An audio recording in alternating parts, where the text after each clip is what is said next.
Hello guys, दीक्षा diaries चॅनलवर परत एकदा तुमचं स्वागत आहे. अजूनपर्यंत मला सबस्क्राईब केलं नसेल तर प्लीज मला सबस्क्राईब करा आणि कॉमेंट करून तुमचे ओपिनियन सजेशन्स हे नक्की सांगा मला. आणि माझ्या सर्व व्हिडिओजला तुम्हाला आवडला असेल तर नक्की लाईक करा. आणि चला बघूया आजचा व्हिडिओ कशावरती आहे. तर मागच्या पार्ट 1 मध्ये मी तुम्हाला सांगितलं होतं की कसे माझे 10,000 रुपये एका रॉंग पर्सनकडे गेले because of wrong UPI transaction. आणि ती पूर्ण स्टोरी जर तुम्हाला ऐकायची असेल तर प्लीज पार्ट 1 बघा. आणि त्यात मी सांगितलेलं आहे की कसे माझे पैसे गेले. आणि पार्ट 2 मध्ये म्हणजे ह्या पार्टमध्ये मी सांगणार आहे की कसे माझे पैसे परत आले, ते पण फक्त 48 आवर्समध्ये. तर चला स्टार्ट करूया आजचा व्हिडिओ. तुम्हाला मागची स्टोरी इथपर्यंत सांगितली की मी त्याला रिक्वेस्ट केलं आणि त्याला सांगितलं की बाबा प्लीज माझे पैसे सेंड कर. पण तो काय पैसे रितेश सेंड करायला रेडी नव्हता. आणि त्यांनी मला शेवटी हेच सांगितलं की नाही, तुमचे पैसे आलेले नाही आहेत. मी त्याला खूप रिक्वेस्ट केली की तू तुझी ट्रान्झॅक्शन हिस्ट्री सेंड कर, नाहीतर पासबुक किंवा तुझं जे बँकचं ॲप असेल त्याच्यावरती तर ट्रान्झॅक्शन दिसतच असतील ते मला सेंड कर. पण तो सेंड करायला रेडी नव्हता. तर आम्हाला नाईलाजाने पुढची ॲक्शन घ्यावीच लागली. आणि ती कुठली घेतली हे मी तुम्हाला लवकरच सांगते. तर झालं असं की मी माझ्या मिस्टरांना कळवलं असं झालेलं आहे म्हणून. तर त्यांनी मला पहिला हाच प्रश्न विचारला की तुझी जी बँक आहे ICICI तिकडे तू कंप्लेंट लॉन्च केली आहेस का. तर मी त्यांना सांगितलं हो. ते पण मी पटकन 1 तासाच्यात लॉन्च केली होती.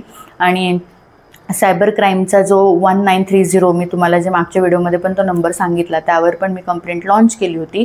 आणि NPSAच्या ॲपवरती किंवा ऑफिशियल वेबसाईटवरती पण जाऊन मी कंप्लेंट लॉन्च केली होती. तर त्यांचं म्हणणं असं होतं की आपल्याकडं काहीच ऑप्शन नाही आहे, तो जर मान्य करायला रेडीच नाही आणि आपण एवढी रिक्वेस्ट करतो आहे. कारण त्यांनी पण फोन केला होता, त्यांच्याशी पण ते रूडच बोलले, त्याचे काका पण आणि तो दोघं पण रूडच बोलले.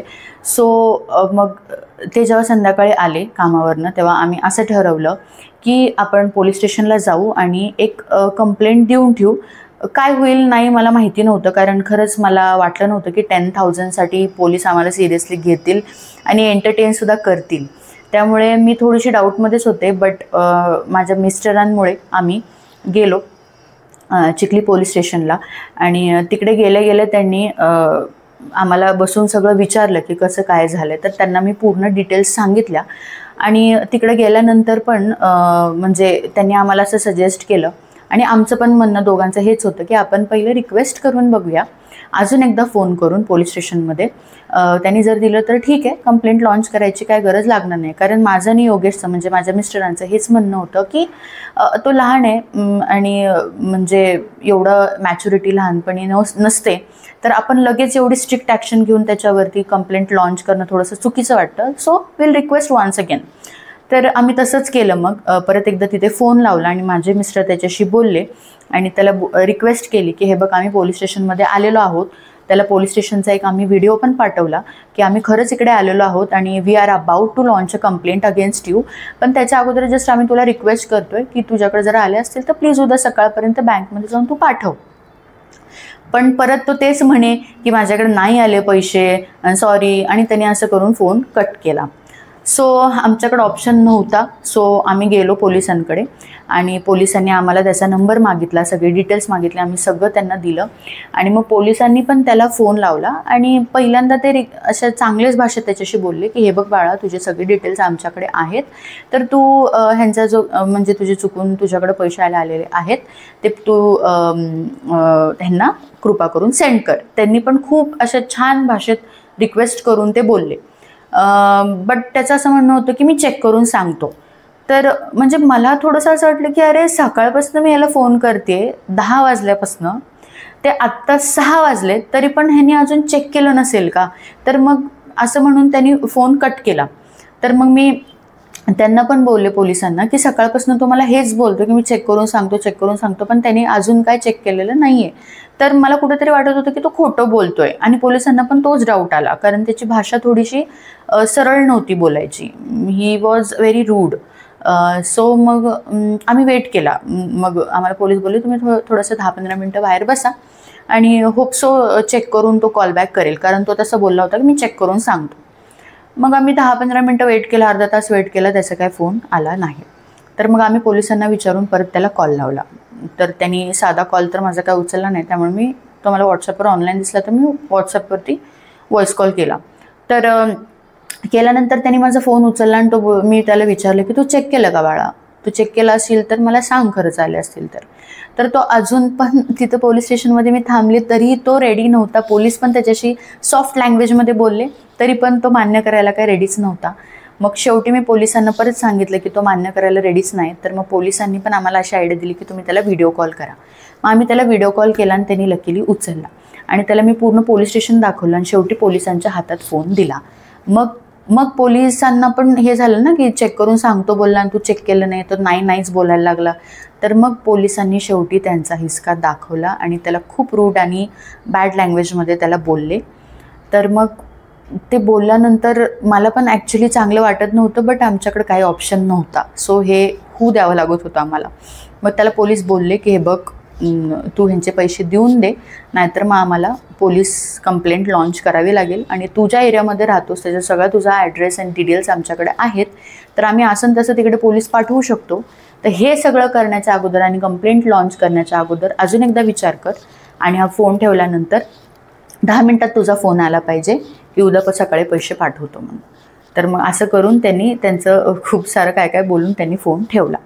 तर मग एक्झॅक्टली 10 to 15 मिनिट्समध्ये त्याचा फोन आला आणि मला मेसेजसुद्धा आला की ताई उद्या सकाळी मी तुमचे पैसे पाठवतो. म्हणजे कधी कधी हे असं करणं पण गरजेचं असतं, कारण मी बँकच्या भरोशावर जर बसले असते तर 45 days वेट करावं लागलं असतं. त्यात पण गॅरंटी नव्हती की पैसे येतील.